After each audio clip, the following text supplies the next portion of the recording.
ஒரே வருடத்தில் 4 தோல்வி. இனியாச்சும் கிங் கோலி ரூட்டை கம்பீர் ஃபாலோ பண்ண வேண்டும். வாசிம் ஜாஃபர் அட்வைஸ். இந்திய கிரிக்கெட் அணி தென்னாப்பிரிக்காவுக்கு எதிராக கொல்கத்தாவில் நடைபெற்ற முதல் டெஸ்ட் போட்டியில் 30 ரன்கள் வித்தியாசத்தில் தோல்வியை சந்தித்தது. அதனால் 15 வருடங்கள் கழித்து தென்னாப்பிரிக்காவிடம் சொந்த மண்ணில் இந்தியா ஒரு டெஸ்ட் போட்டியில் தோற்றது. அத்துடன் சொந்த மண்ணில் குறைந்தபட்ச இலக்கை சேசிங் செய்ய முடியாமல் இந்தியா அவமானமாக சாதனையும் படைத்தது. இந்த தோல்விக்கு கொல்கத்தாவில் அமைக்கப்பட்டிருந்த அதீத சூழலுக்கு சாதகமான பிட்ச் முக்கிய காரணமாக அமைந்தது.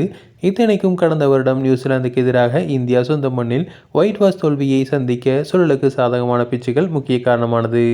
இருப்பினும் அதிலிருந்து தோல்வி பாடத்தை கற்காத இந்திய அணி மீண்டும் கொல்கத்தாவில் அதே போன்ற பிட்சை அமைத்து தோல்வியை சந்தித்துள்ளது. ஏனெனில் தாங்கள் தான் கொல்கத்தாவில் அப்படிப்பட்ட பிட்சை வேண்டுமென்று கேட்டு வாங்கியதாக பயிற்சியாளர் கௌதம் கம்பீர் தெரிவித்துள்ளார். முன்னதாக வெப்பமான சூழ்நிலை கொண்ட இந்திய திருநாட்டில் உள்ள பெரும்பாலான மைதானங்கள் இயற்கையாகவே சூழலுக்கு சாதகமாக இருப்பது வழக்கமாகும். அதை வைத்து 2023 வரை இந்திய அணி சொந்த மண்ணில் ராஜாங்கம் செய்தது என்றே சொல்லலாம். குறிப்பாக 2012 முதல் 2024 வரை 12 வருடங்கள் சொந்த மண்ணில் ஒரு டெஸ்ட் தொடரில் கூட தோல்வியை சந்திக்காத இந்தியா தொடர்ச்சியாக வெற்றிகளை குவித்து உலக சாதனை படைத்தது.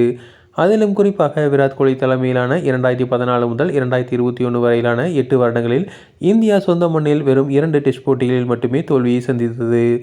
ஆனால் அதையே பயிற்சியாளராக கௌதம் கம்பீர் வந்த பின் வெற்றி மந்திரமாக உருவாக்க முயற்சித்தார். அதற்காக முதல் நாளிலேயே பந்து சொல்வதற்கு சாதகமான பிட்ச் இருக்க வேண்டும் என அவன் விரும்புகிறார். கடைசியில் அதுவே இந்தியாவுக்கு ஆப்பாக மாறி கடைசியாக சொந்த மண்ணில் விளையாடிய 6 டெஸ்ட் போட்டிகளில் 4 படுதோல்விகளை பரிசீலித்துள்ளது. இந்த நிலையில் இந்தியா மீண்டும் வெற்றி பாதைக்கு திரும்ப வேண்டும் என்றால் விராட் கோலி ராஜாங்கம் நடத்திய காலகட்டங்களில் இருந்த பிட்சுகள் அமைக்கப்பட வேண்டும் என வாசிம் ஜாஃபர் அறிவுறுத்தியுள்ளார்.